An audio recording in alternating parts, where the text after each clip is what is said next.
Good morning to Madam Lydia. My name is Muhammad Fitran Halim. I'm taking Bachelor's in Graphic Design, and today I will be presenting my final project. So in this final project, we have 5 activities that we need to do. So in our first activity that we do is type of lines. For my first type of line that I do, first of all, for my type of lines, I use a medium using black ink pen marker. So in this case, I use this calligraphy pen marker. Now the reason why I use this calligraphy pen marker is because I can make different volume of thickness whenever I did the stroke. So for example, here you can see in my first line, which is the vertical line, I incorporate both thick and thin line into the pattern. So this I can do the thick and thin line easily by using this calligraphy pen marker. Second is my ripple line. So for my ripple line, I first drew the circle from inside to outside using a compass, and then I fill it in the lines with black ink pen marker. So for the ripple line, I did from the middle. It started from small, and then as it goes out, it becomes bigger and bigger and bigger. Third line is angle lines. So for my angle lines, I did this sort of way of pattern where I arrange it so it collided with each other. So whenever this happens, it creates this sort of illusion of segments in the pattern itself. Next is the zigzag line. So for my zigzag line, my curly lines and my wave lines, all three of them are pretty much the same way how I do. So I use this black ink pen marker as usual. So you can see here that by using this black ink pen marker, I can incorporate different thickness of lines into it. So for example, here in the zigzag, it goes from thick, thin, thick, thin, thick, thin. Same goes to the curly lines. Whenever it goes up, it went from thick to thin and then thick again. Same goes to the wave line as well. My last line is the triangle lines. So I arrange these triangle lines by stacking triangles on top of each other. So this creates a very pleasing sort of abstract pattern to it. And if you look closely, you can see that whenever the triangles are stacked upon each other, it also creates little smaller triangles in it as well. Next activity is color wheel. So for my color wheel, I use color pencil and black ink brush marker, which is this one. So for the color wheel, my subject is the hands.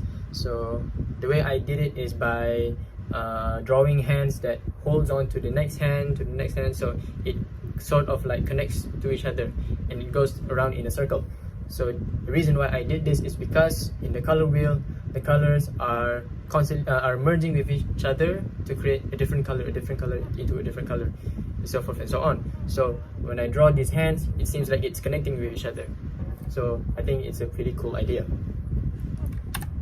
Next activity is emotion typography. For emotion typography, my first one, the first one I did for suspicion is I used the color blue, as in something that is mysterious or clueless, and I used the little eyes there to signify that it is looking for something. So it is suspicious.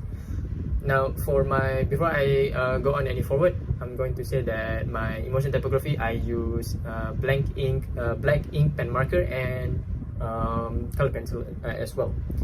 So the thing that I'm going with my emotion typography is the sort of typography that you would see in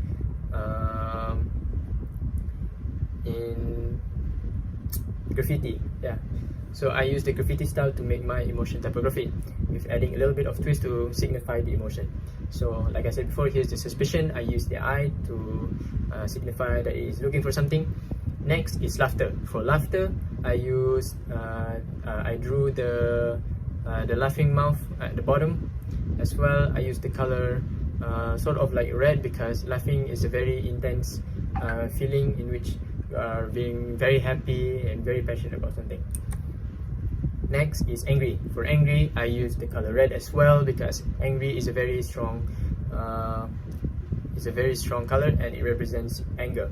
So the reason why I couple it with the color blue because blue also signifies something that is sad. So whenever you're angry, you can also be sad at the same time. So here I also incorporate the hand that is like clenching like this, so it shows that the person is angry. Next is happy. So for happy, I use the typical color yellow because yellow represents the color of happiness. So for happy, I arranged the typography to make it into a shape, into a heart shape. So here you can see it because happy comes from the heart. Next is fear. So fear is probably my most favorite one that I did. So because here I incorporated hands that are looking like it's going to catch the person in the middle here I draw.